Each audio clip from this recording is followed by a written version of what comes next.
and remind us that interference in Africa started with slavery. When slavery had lost its value, it graduated into colonization. And that is the context in which Berlin must be seen, when the European powers sat in Berlin and divided the continent of Africa into spheres of influence. When colonization had lost its luster through a combination of certain realities and agitation from the continent, we regained our independence. But as John Henry Clark, that great African-American, said, we regained independence by mimicking European governance systems. And he rightly says, no African country will ever succeed on the basis of those systems. After that, the neo-colonial project was instituted. And all of us will remember Kwame Nkrumah's book, Neo-Colonialism, the Last Stage of Imperialism.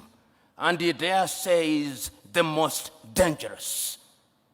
We are now in a neo-colonial stage when the European powers are at their most diabolical, when the Americans are at their most diabolical. They interfere militarily, they interfere diplomatically, sometimes through gunboat diplomacy. And that is why you see sometimes your typical European ambassador treats our heads of states in a condescending manner. They interfere through institutions such as the IMF and the World Bank. They interfere by ensuring that our economic infrastructure is beholden to theirs through dollarization. They interfere through education. They interfere by influencing our processes, by lending us advisors who tell us what to do. The neo-colonial project is alive and well. And it is at its most dangerous, and we Africans must smell the coffee.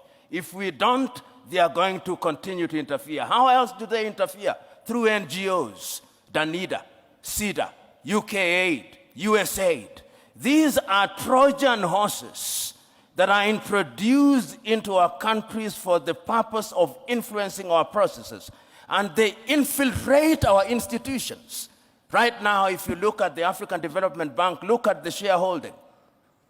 It's Americans, it's Germans, it's Japanese, it's the French. And the Europeans have done their bit. They also interfere through post-colonial institutions, the Commonwealth of independent nations. They are not sovereign states, former French-speaking nations. These are the instruments that they interfere through. And how do we then deal with this situation?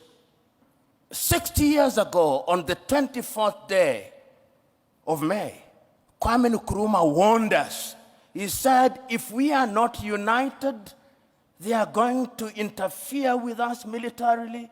They are going to interfere with our economy. They are going to interfere with our agriculture. They are going to interfere with our health. When we speak about the Danidas and the NGOs, these are bodies whose raison d'etre is to ensure that we remain in a perpetual state of begging. That is what we are doing to warn ourselves. And we are not for 1 minute saying that we will shut ourselves out from the rest of the world. What we are saying is that we must define how we engage with the whole world. And we are saying that as individual countries, we are weak, and the rest of the world wants to operate and to deal with us in our weak state. The United States of America are dealing with Rwanda on second-hand clothing. Rwanda cannot resist them. Burundi cannot. Kenya cannot. Uganda cannot. But if we are East Africa with a population of 300 million, we can. We are saying further that going forward, we must also recognize our internal weaknesses. And what is our weaknesses? Chinua Achebe said it very well. The problem of Africa is simply and squarely one of political leadership. The rank of many political leaders in Africa are thieves. Let's call them by their name. They are thieves. They are individuals who are not interested in the interest of this country. And as long as we continue electing such individuals into positions of power across Africa, they are going to be manipulated. Go unto him, learn what he has taught you, but bring it home and customize it for the benefit of our people. Learning is universal and defies geography, but there is wisdom in using that learning for our benefit. Institutionalized conceptual West, as articulated through government, is fundamentally diabolical. Their pretension to the contrary notwithstanding. And therefore, when we engage with them, we must have our guards up. We are capable, in my view, of discerning who is better, and that is the duty of our leadership.